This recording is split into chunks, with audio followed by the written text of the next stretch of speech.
Kadambari silks లో కళ్యాణ గమనీయం cell మార్చి 6 నుండి 19 వరకు ప్రతి 15,000 బ్రైడల్ సారీస్ కొనుగోలుపై ఒక గోల్డ్ కాయిన్.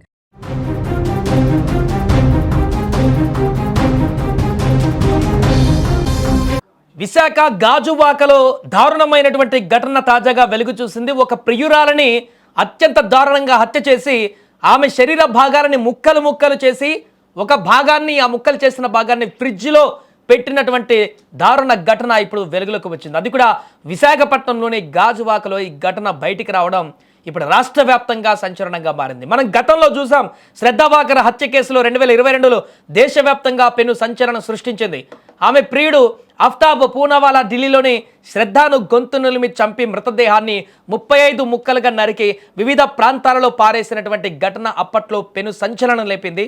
ఇప్పుడు అలాంటి ఘటన ఏపీలోని గాజువాకలో చోటు చేసుకుంది. డబ్బుల కోసం ప్రియురాలు వేధిస్తుందని ఆమెను చంపి 2 ముక్కలుగా నరికి ఆ ఒక భాగాన్ని ఫ్రిడ్జ్లో మరో భాగాన్ని మూటగట్టిన దారుణమైనటువంటి ఘటన విశాఖ గాజువాకలో జరిగింది. దీంతో ఒక్కసారిగా ఆ ప్రాంతం అంతా కూడా ఉలిక్కిపడింది. విశాఖపట్నం గాజువాక పరిధిలోని శ్రీనగర్ అక్కడ నివాసం ఉంటున్నటువంటి రవీంద్ర భారత నావికా దళంలో ఉద్యోగి. పెళ్ళై భార్య కూడా ఉంది. అయితే మౌనిక అనేటువంటి మరొక యువతితో రవీంద్రకు వివాహేతర సంబంధం ఏర్పడింది. వీరిద్దరి మధ్య గత కొంతకాలంగా గొడవలు జరుగుతున్నాయి. సీన్ కట్ చేస్తే ఆ రోజు రవీంద్ర భార్య ఇంట్లో లేదు, పుట్టింటికి వెళ్ళింది. అదే అదునుగా భావించిన రవీంద్ర మౌనికను తన ఇంటికి పిలిపించుకున్నాడు. వారిద్దరి మధ్య మాట పెరిగింది.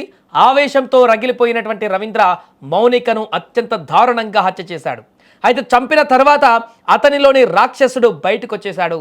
సాక్ష్యాలు దొరకకుండా చేయాలని ప్లాన్ వేశాడో లేక పైశాచిక ఆనందం పొందాలనుకున్నాడో తెలియదు, కానీ మౌనిక మృతదేహాన్ని 2 ముక్కలుగా సపరేట్ చేశాడు. శరీరంలోని సగభాగాన్ని ఎవరూ గుర్తించకుండా ఫ్రిడ్జ్లో కుక్కాడు. మిగిలిన సగభాగాన్ని ఒక గోనె సంచిలో కట్టి పక్కన పడేశాడు. భార్య లేని సమయంలో తన ఇంటినే ఒక స్లాటర్ హౌస్లా మార్చేశాడు ఈ వ్యక్తి. చివరకు నేరం బయటపడుతుందన్న భయంతో పోలీస్ స్టేషన్లకు వెళ్ళి లొంగిపోయాడు. మొదట తప్పించుకోవడానికి ప్రయత్నం చేసినట్టుగా కనిపించింది. ఈ యొక్క శరీర భాగాలు మొత్తం కనపడకుండా, మృతదేహం కనపడకుండా, హత్య చేసిన ఆనవాళ్లు లేకుండా చేయాలనేటువంటి ఉద్దేశంతో ఆ భాగాలను ముక్కలు చేసినట్టుగా కనిపించింది. కానీ ఆ తర్వాత భయమో లేక అలాంటి ఈ యొక్క హత్యకు సంబంధించిన ఆనవాళ్లు చెరపడము, ఈ హత్య నుంచి బయటపడడం కష్టం అని చెప్పేసి అనుకున్నాడో తెలియదు, కానీ తను నేరుగా పోలీస్ స్టేషన్కి వెళ్ళి లొంగిపోయాడు. ఈ ఘటన చూస్తుంటే మన కొన్ని రోజుల క్రితం హైదరాబాద్లోని మీర్పేటలో కూడా జరిగినటువంటి ఒక ఘటన, దారుణమైనటువంటి ఘటన గుర్తుకు వస్తుంది. అక్కడ కూడా భార్యను చంపిన భర్త ఆమె శరీర భాగాలను ఫ్రిడ్జ్లో భద్రపరిచాడు. ఢిల్లీలోని శ్రద్ధావాకర్ కేసులో నిందితుడు అఫ్తాబ్ అనుసరించిన పద్ధతిని ఇక్కడ ఉన్న నేరగాళ్లు కూడా ఫాలో అవ్వడం ఆందోళన కలిగిస్తుంది. ఒకప్పుడు హత్య చేయడం అంటే భయపడేవారు, కానీ ఇప్పుడు సినిమా ప్రభావమో లేక సోషల్ మీడియాలో చూస్తున్నటువంటి క్రైమ్ వెబ్ సిరీస్ల ప్రభావమో కానీ నేరస్తులు శవాలను చంపడమే కాకుండా హత్య చేయడం కాకుండా ఆ శవాలను ముక్కలు ముక్కలు చేసి ఫ్రిడ్జ్లో దాచి రకరకాల వికృత చేష్టలకు పాల్పడుతున్నారు. ప్రేమ, మోహం, ఆవేశం ఈ మూడింటి కలయికతో ప్రాణాలు తీయడమే కాకుండా అత్యంత క్రూరంగా ప్రవర్తిస్తున్నారు. చూడండి ఎంత చక్కగా ఉందో అమ్మాయి మౌనిక. అలాంటి అమ్మాయిని అంత దారుణంగా హత్య చేసి ముక్కలు చేసి ఫ్రిడ్జ్లో పెట్టినటువంటి ఘటన అక్కడ అందరినీ కలిచివేస్తుంది.